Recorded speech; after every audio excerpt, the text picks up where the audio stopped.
Hello friends, Hindi व्याकरण में आज हम वाचक तथा लक्षक शब्द के बारे में पढ़ेंगे कि वाचक और लक्षक शब्द क्या होता है। आइए देखते हैं। हिंदी भाषा में अधिकतर शब्द अपने मूल अर्थ में प्रयोग होते हैं, यानी कि ऐसे शब्द होते हैं जो अपने ही अर्थ में उनका प्रयोग किया जाता है।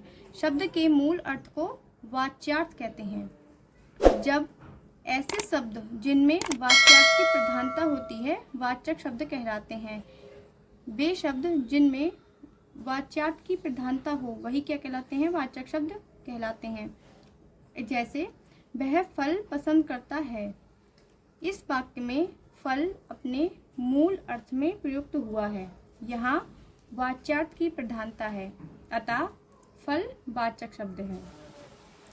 कभी कभी शब्द का वाच्यार्थ प्रधान नहीं रहता, जैसे उसे अपने परिश्रम का फल नहीं मिला। इस वाक्य में फल का अर्थ वह नहीं है जो पहले उदाहरण में है। यहाँ फल का अर्थ अपने मूल अर्थ से भिन्न है। यहाँ लक्ष्यार्थ की प्रधानता है। जिस शब्द में लक्ष्यार्थ की प्रधानता होती है वह लक्षक शब्द कहलाता है। यानी कि वाचक शब्द वो होता है जिसका अपने ही मूल अर्थ का प्रयोग होता है। जैसे वह फल पसंद करता है, तो फल क्या होता है? फल, सेब, संतरे, केले। तो यह अपने मूल अर्थ में प्रयोग हुआ है, ठीक है। तो इसमें वाच्यार्थ की प्रधानता हुई है, यही वाचक शब्द कहलाता है। अब यहाँ बोला गया है कि उसने अपने परिश्रम का फल नहीं मिला। अब यहाँ फल कोई खाने वाला फल तो है नहीं, ठीक है। तो यहाँ फल का अर्थ वह नहीं है जो होना चाहिए, ठीक है। यहाँ फल का अर्थ भिन्न है, इसी को हम क्या कहते हैं? लक्षक शब्द कहते हैं।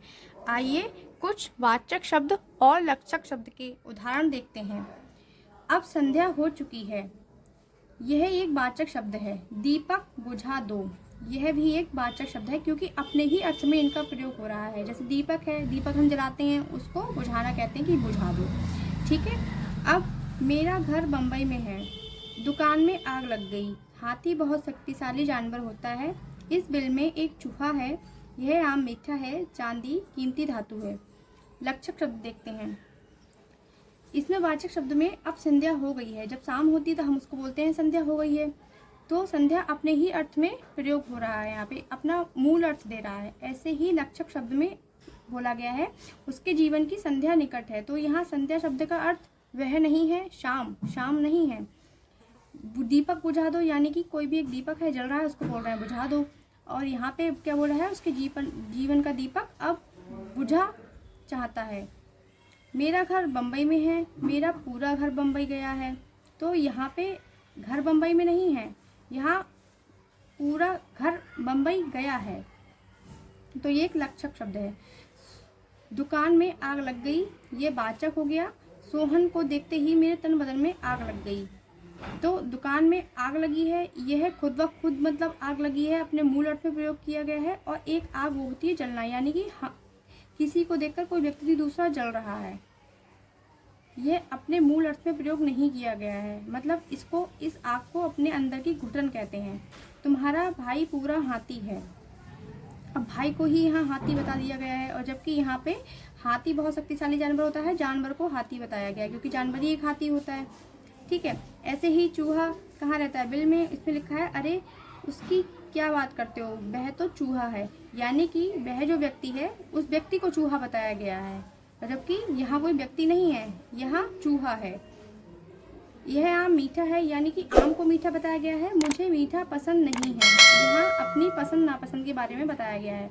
उसकी आजकल चांदी है, यानी कि यहाँ पे जो बताया गया है चांदी कीमती धातु है, यानी कि एक चांदी की वस्तु है कोई, उसको बोला गया है चांदी कीमती धातु है और उसकी आजकल चांदी है। तो यहाँ चांदी का अर्थ अपने मूल रूप में प्रयोग नहीं किया गया है। इसी को हम वाचक और लक्षक शब्द कहते हैं। तो वाचक शब्द से मतलब यही होता है कि उसका अपने ही मूल अर्थ में प्रयोग होना, और लक्षक शब्द का अर्थ होता है कि अपने अर्थ से भिन्न अर्थ देना। उसको ही हम क्या कहते हैं? लक्षक शब्द कहते हैं।